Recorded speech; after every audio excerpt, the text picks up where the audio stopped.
Pelajaran biologi ya. Hari ini kita membahas yang soal tryout ya.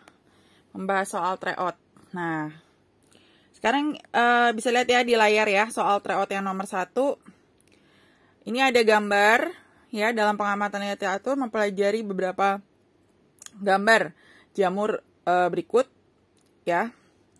Nah, yang manakah yang ditanya itu jamur yang tergolong Basidiomycotina ya. Ditunjukkan dengan gambar yang nomor berapa? Ada yang tahu nggak jawabannya yang mana? 4 dan 5. Iya, yang 4 dan 5 ya, karena Basidio itu ciri khasnya bentuknya itu seperti payung ya. Atasnya itu ada kayak bentuk payungnya. Jadi yang nomor 4 dan nomor 5. Nah, kalau yang nomor 1 itu Ascomycotina ya, Ascus. Kalau yang nomor 2 itu Sporo ya, karena dia bentuknya seperti ini. Nah, gitu. Kalau 3 itu dia nempel lumut kerak, perpaduan antara lumut dan jamur, gitu ya, nomor 3. Jadi yang benar itu nomor 4 dan 5. Nah, sekarang kita lihat nomor 2 yang ditanya kan tahapan X ya, berarti dari yang sini menuju sini. Kalau yang ini kan udah tahu ya, yang kalau udah dewasa tuh disebutnya sebagai medusa. Nah, ini pasti awalnya itu dari ini keluar satu-satu nih ya, kan ini kan numpuk-numpuk nanti dia keluar gitu ya. Nah, itu jawabannya yang mana? Kita lihat optionnya di baliknya ya. Sebenarnya itu jawabannya kalau kalian lihat dari optionnya bisa ketahuan. Kita lihat. Proses yang berlangsung di tahapan yang huruf X adalah, ada yang tahu jawabannya apa? A, betul. Pelepasan kuncup ya. Kuncup yang dari tunas yang itu membentuk Evira. Evira itu medusa muda. Ya, jadi medusa yang bentuknya belum full ya, belum dewasa yang kayak seperti yang tadi kalian yang bentuk ubur-ubur yang kelihatan payungnya. Nah, medusa muda itu disebutnya Evira. Ya, kalau dari deskripsinya kalian udah tahu pasti jawabannya yang A gitu, kalaupun kalian nggak hafal misalnya ya. Jadi nomor 2 itu jawabannya A. Terus yang nomor 3 apa? Kan protista ada 3 ya, protista mirip hewan, tumbuhan, dan mirip jamur. Terus yang ditanya kalau protista yang menyerupai jamur dalam ekosistem berperan sebagai, ada yang tahu? Berperan sebagai dekomposer ya. Gitu, karena dia makannya adalah sisa-sisa hasil pembusukan ya, yang di tanah gitu ya. Kalau yang udah mati, makhluk hidup yang sudah mati, nanti di sisa-sisanya akan dekomposisi oleh si protista yang milik jamur tersebut. Oke, nomor 3 itu jawabannya C ya. Nah, sekarang kita ya, oke. Kalau detritivor itu apa ya, Miss? Sebentar, detritivor ya, Miss. Bentar, Miss cek dulu ya. Detritivor.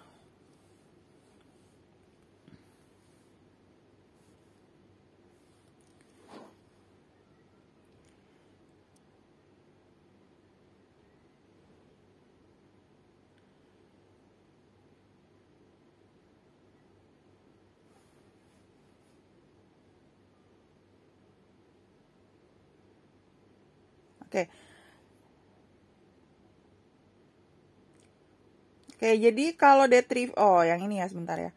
Nah, ini kalau jamur itu kan dia makannya itu yang organik. Jadi kalau bedanya sebenarnya kan detritivor sama dekomposer itu hampir sama ya. Mereka itu memakan zat-zat sisa. Cuma kalau jamur itu dia memakannya itu yang protista mirip jamur itu yang bahan organik.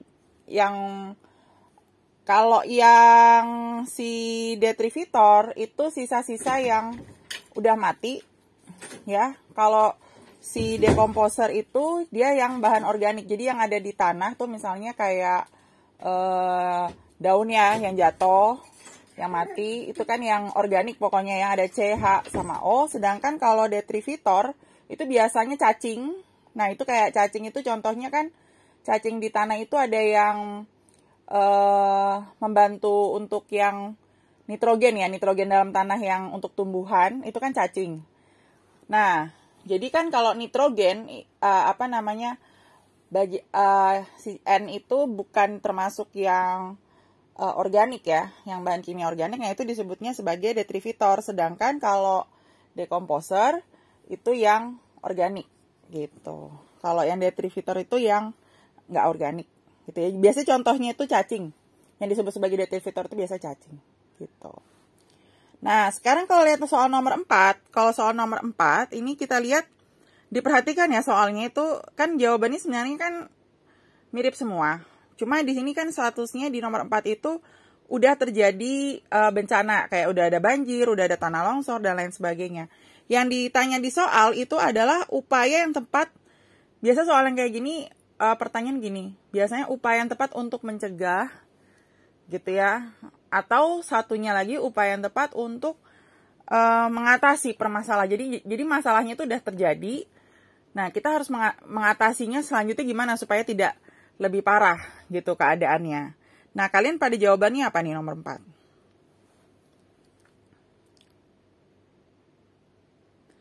A. Memperbaiki saluran. B. Memperbaiki kebijakan. C. Mewajibkan pabrik melakukan AMDAL. D. Meningkatkan pendidikan masyarakat. E. Menutup semua usaha pertambangan yang mengeksploitasi sumber daya alam. Apa nih untuk mengatasi supaya nggak banjir ya, sama nggak tanah longsor gitu ya? Kalau saya kemarin C. Apa? Kalau saya kemarin jawabnya C. C. Iya. Terus, nah kalau ini sebenarnya yang tepat, ini kan sebenarnya hampir semuanya tepat ya. Tapi kalau untuk mengatasi permasalahan kan udah terjadi banjir, udah jadi tanah longsor ya, untuk mengatasinya aja. Ya, mengatasinya kalau untuk mencegah selanjutnya biar nggak terjadi lebih baik itu yang mewajibkan pabrik melakukan AMDAL itu benar. Ya, kalau untuk mencegah gitu kan. Nah, yang benar itu jawabannya itu adalah yang memperbaiki saluran air dan membuat tanggul di sungai gitu kan. Karena banjir bandang itu kan banjir kiriman dari atas ya, yang nanti ke sungai, ke bawah, terus sungainya meluap. Di kota-kota besar itu kan ada sungainya. Nah, itu namanya banjir bandang. Jadi banjir yang bukan dari intensitas hujan, tapi dari atas. Nah, berarti untuk mengatasi supaya sungainya itu nggak meluap ke samping, itu harus dibuat tanggul gitu ya. Dan harus juga memperbaiki saluran air biar pas saat awi hujan nggak stuck gitu ya. Jadi ada di saluran air. Jadi ini kalau untuk memperbaiki, mengatasi permasalahan, itu jawabannya yang tepat itu yang A. Ya, jawaban yang tepat itu A. Malahan kalau sekarang itu AMDAL udah nggak ada. Ya, parahnya sekarang tuh AMDAL udah nggak wajib lagi untuk sekarang. Oke, kita lanjut lagi sekarang ke nomor 5. Nah, nomor 5 ini ada gambar 1 itu tahu ya, singkong, pohon singkong. Terus yang gambar ketiga itu pohon karet. Kayaknya kalau yang nomor 2 itu pohon pepaya deh. Ya, pohon pepaya. Kalau dari bunganya ya. Terus yang ditanya tingkatan takson terendah dari pengelompokan tersebut adalah, takson terendah itu berarti mereka paling mirip itu udah di bagian mana? Ada yang tahu nggak jawabannya apa? Nomor 5. C, betul. Karena mereka semua memiliki getahnya putih ya. Mereka ini adalah takson di bawah dikotil. Yang udah pasti salah sih dia Gymnospermae, salah ya. Karena mereka itu bijinya terbuka dan dia dikotil ya. Ya, dan dia dikotil. Nah, di bawahnya dikotil mereka tuh masuknya ke dalam ini. Ya. Yaitu batangnya yang bergetah putih. Jadi kalau kalian lihat singkong, pepaya, dan si karet itu semuanya getahnya putih. Jadi mereka paling dekat kekerabatannya di bagian yang C situ, ya. Jadi nomor 5C. Kita lanjut lagi ke nomor selanjutnya.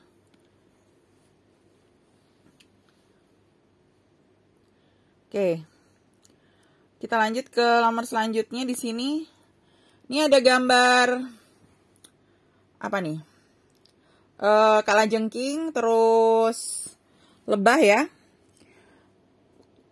Nah, terus apakah dasar sama? Yang ditanya takson terendah dari pengelompokan 3 hewan tersebut.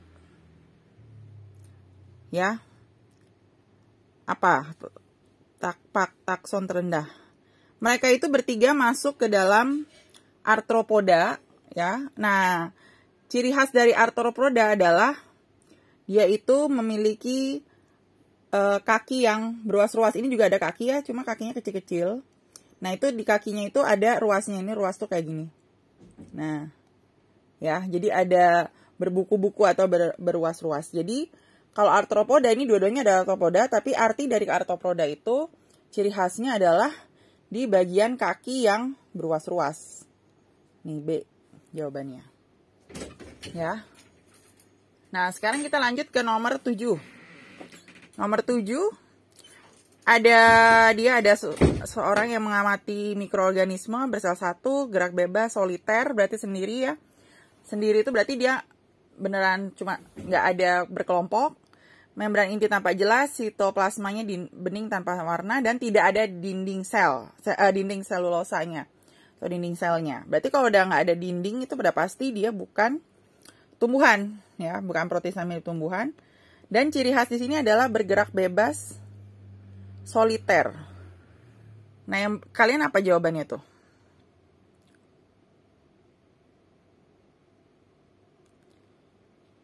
Bakteri, kalau fungi nggak mungkin ya. Fungi kan nggak bergerak, ya. Berarti kan protista mirip jamur pun tidak bergerak. Berarti bakteri atau protista mirip hewan. Nah, ini jawabannya nomor 7 adalah yang D. Ya, karena kalau bakteri itu biasanya dia nggak soliter. Nggak cuma satu. Gitu ya. Dia berkelompok. Nah, itu berarti adalah yang, kalau ini soliter itu adalah protista mirip hewan. Jadi nomor 7D. Gitu. Nah, sekarang nomor 8. Apa ini? Ada taksonomi, ada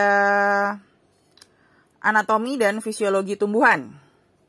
Ya, dimanfaatkan manusia untuk,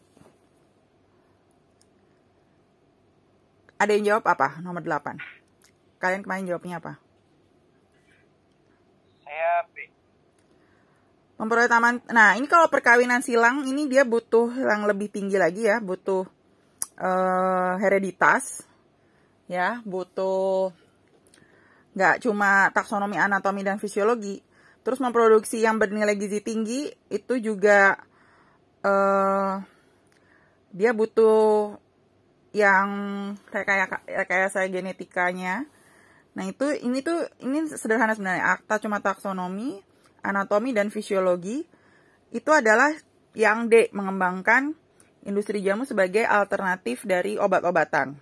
Karena kalau yang lain-lain, ya kalau penyebab penyakit dan lain sebagainya itu kan kita butuh ilmu farmasi, dan yang lainnya itu taksonomi, anatomi, sama fisiologi nggak cukup gitu. Nah, kalau misalnya industri jamu itu kan herbal ya, jadi dia nggak butuh yang ilmu yang lebih lanjut lagi gitu ya, yang lebih tinggi dari ini. Sedangkan kalau yang lain tuh lebih tinggi. Sebenarnya yang lain tuh juga bisa, cuma nggak cukup cuma dengan taksonomi, anatomi, dan fisiologi gitu kan. Kalau taksonomi itu kan kekerabatan. Jadi kalau misalnya kita lihat nih ada jaya-jayan, kunyit, nah itu kan biasanya mereka kekerabatannya masih dekat. Terus kalau fisiologi itu biasanya mempelajari bagian dalamnya dan fungsinya. Jadi bisa dipakai untuk apa gitu ya. Nah, jadi ini yang lebih tepat nomor 8 itu yang D. Gitu. Nomor 8. Kita lanjut lagi ke selanjutnya ya, biar bisa kebahas banyak. Nah, nomor ini apa? Nomor 9. Kita lihat di sini. Yang ditanya jika terjadi pencemaran pestisida di perairan, ya, di perairan, konsentrasi zat pencemar terbanyak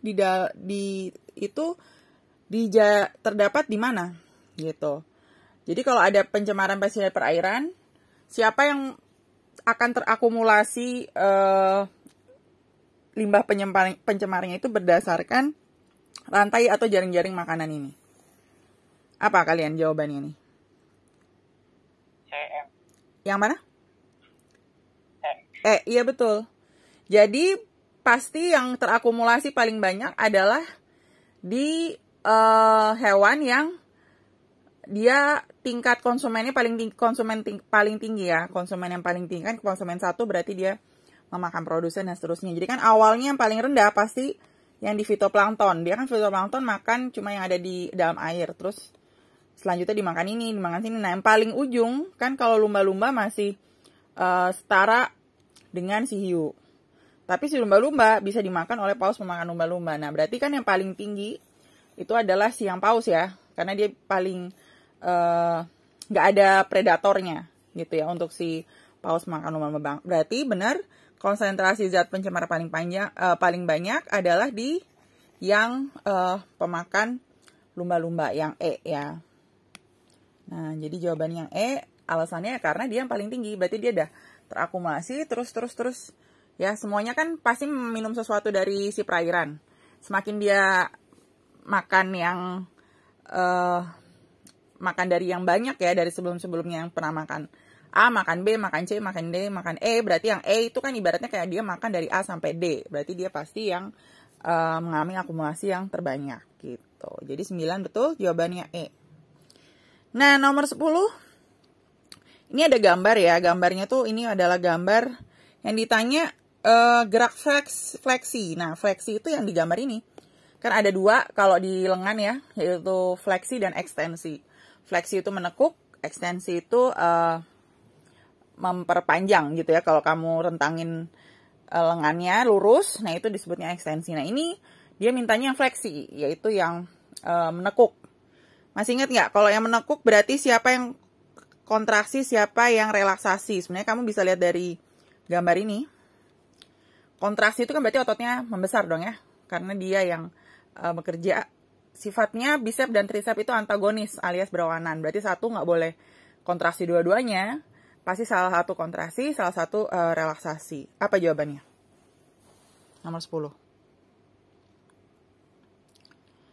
Kalian milihnya apa? A, betul ya. Yaitu yang trisep yang relaksasi. Sedangkan yang bisepnya itu yang kontraksi. Kalau kalian lupa bisa lihat dari gambarnya sebenarnya ya. Jadi nomor 10 jawabannya A. Nah ini juga ada gerak antagonis ya. Tapi gerakannya beda, bukan fleksi ekstensi. Yaitu tangan menjauhi ya. Menjauhi itu yang tadi tanda panah ke sini. Dan satu lagi tangannya saat sikap sempurna, yaitu berarti si tangannya ke bawah. Mendekati tubuh gitu. Nah berarti yang ditanya kan mana ya, apa yang disebut sebagai gerakan mereka itu yang mendekati dan menjauhi. Nah ini bisa lihat di sini. Kalau tadi fleksi dan aktropi ini juga salah ya, harusnya ekstensi. Nah itu mendekat dan menjauh itu adalah biasanya misalnya palinnya aduktor itu mendekat, D ya. Nah abduktor itu menjauh, jawabannya yang B gitu. Kalau tonus tetanus itu bukan gerakan ya. Supinasi juga bukan dengan hipertrofi ya, ini salah semua. Yang lain yang satu-satunya pasangan yang gerakan berlawanan itu adalah abduktor dan aduktor. Abduktor itu menjauhi tubuh ya, sedangkan aduktor itu saat tangannya mendekati tubuh gitu ya. Jadi 11 jawabannya B. Nah sekarang kita lanjut ke nomor 12. 12 apa itu? Gangguan pencernaan gastritis.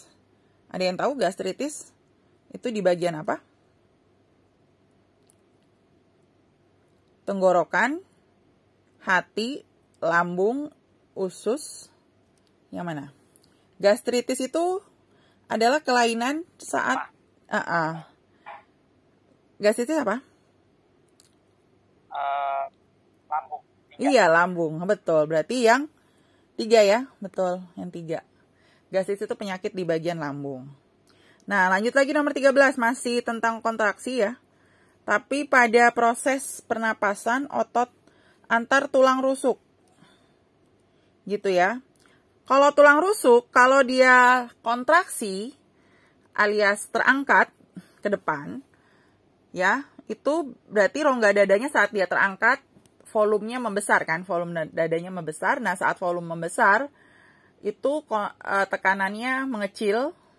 Nah, tekanan udara itu selalu bergerak dari tekanan udara yang besar ke tekanan udara yang kecil. Jadi pas saat dia tekanan udara yang kecil, karena volumenya besar, makanya udara dari luar bisa masuk ke dalam tubuh, yaitu in ya, berarti kalau masuk berarti inspirasi. Nah, berarti jawaban yang benar adalah tulang rusuk terangkat, rongga dada akan membesar, dan baru terjadi inspirasi. Ya.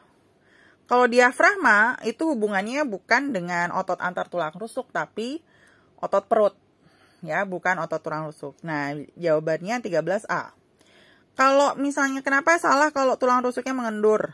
Harusnya kalau tulang rusuk mengendur, rongga dada mengecil itu berarti kepus kan, kepus ke dalam. Pasti udaranya, tekanan udaranya berarti naik. Nah, berarti kalau naik berarti dia akan keluar. Karena kan tekanan udara selalu bergerak dari yang besar ke kecil. Makanya ini harus salah ya, kebalik. Bukan terjadi inspirasi, harusnya kalau mengendur itu terjadinya ekspirasi. Ya, jadi nomor 13 jawabannya A. Nah, kalau nomor 14 apa? Hati akan, kan hati itu bisa organ ekskresi. Ekskresi itu pengeluaran, ya, zat sisa. Terus kalau sekresi itu pencernaan. Nah, alasan dari hati akan dianggap sebagai organ ekskresi, dia akan menghasilkan empedu. Karena empedu itu apa? Kalau ekskresi itu kan berarti zat sisa ya. Berarti ya udah kita lihat aja. Kalau zat sisa metabolisme protein salah. Ya, karena si empedu itu sebenarnya berasal dari penghancuran dari si eritrosit, yaitu sel darah merah. Gitu ya. Kalau ini mempunyai fases memberikan warna itu memang fungsi dari empedu. Tapi kalau empedu sebagai zat sisa karena ekskresi itu karena si empedu itu sebenarnya berasal dari penghancuran eritrosit gitu. Nah, jadi 14 jawaban yang lebih tepat adalah yang A, ya. Dan empedu itu lebih ke metabolisme lemak, bukan metabolisme protein. Gitu, nomor 14. Oke, sampai di sini kita lanjut lagi ya. Satu halaman lagi deh. Nah, oke, sekarang nomor 15. Ada yang tahu nggak nih? Tempat terjadinya fertilisasi. Fertilisasi itu berarti pertemuan antara sel sperma dan ovum. Itu di mana? Di 1, 2, 3, 4, 5. 4. Bukan. Kalau 4, itu rahim itu cuma sebagai tempat dia tumbuh ya. Si zigotnya tumbuh dan proses kehamilan. Jadi kalau fertilisasinya itu jauh, nggak sampai sini. Fertilisasi itu spermanya harus masuk dulu sampai sini. Nah, nanti baru telurnya ke sini. Jadi terjadi fertilisasinya itu di oviduk namanya, ya, yaitu yang kayak tangan tapi di bagian lengannya sini. Nah, cuma di sini sebagian fertilisasi. Kalau udah terjadi penggabungan, baru zigotnya keluar, baru masuk ke rahim, gitu. Jadi kalau tempat bertemunya itu di nomor yang 2. Jadi jawabannya yang D. Ya. Terus kita lihat lagi, sekarang nomor 16. Nih ya, nomor 16 kita lihat uji refleks sering dilakukan dengan cara, nah ini intinya dia tentang gerak refleks. Nah, masih ingat nggak kalau gerak refleks atau gerak yang tidak disadari itu, ingat nggak kalau gerak sadar sama tidak sadar itu bedanya apa? Kalau gerak tidak sadar atau refleks itu kan lebih cepat ya daripada gerak yang sadar. Kenapa dia bisa lebih cepat? Karena kalau gerak refleks itu dia nggak perlu sampai otak, tapi dia cuma perlu sampai di saraf yang ada di sumsum tulang belakang. Jadi kalau ada yang ada otaknya dia pasti salah kan. Nih. Ya, jadi kalau gerak refleks itu awal mulanya lutut. Nah, setelah dia diberikan suatu impuls ya, rangsang. Terus yang membawa rangsang tersebut itu bukan motorik ya. Motorik itu untuk pergerakan. Berarti yang membawa dulu itu namanya sensorik. Baru sumsum tulang belakang, baru motorik, baru nanti ada reaksinya itu di kaki kita gitu ya. Misalnya kaki kita jadi ngangkat ke atas gitu ya, karena misalnya dipukul atau jatuh ya, atau kena apa gitu ya, itu kan gerak refleks. Itu masuknya ke yang, berarti jawabannya lebih tepat adalah yang B ya, 16 itu jawabannya B. Jadi diingat kalau refleks itu pusatnya itu di sumsum tulang belakang. Beda dengan gerak sadar. Misalnya kita sadar saya mau jalan ke depan 5 langkah. Nah, itu berarti masuknya ke otak gitu ya. Jadi nomor 16 itu jawabannya B. Terus nomor 17 gimana tuh? Nomor 17 ini mengenai pembekuan darah ya. Pembekuan darah urutannya 1 itu protrombin berubah jadi nomor 2 trombin. Baru sebelum menjadi benang fibrin, fibrinogen dulu yang diaktifasi menjadi fibrin. Jadi jawabannya protrombin, trombin, dan baru si 3-nya yaitu fibrinogen. Ya, nomor 17 jawabannya C. Gitu. Oke, kita bahas sampai di sini dulu. Ada yang mau ditanya nggak? Nanti sisanya minggu depan ya, kita bahas lagi. Nggak ada? Kalau nggak ada,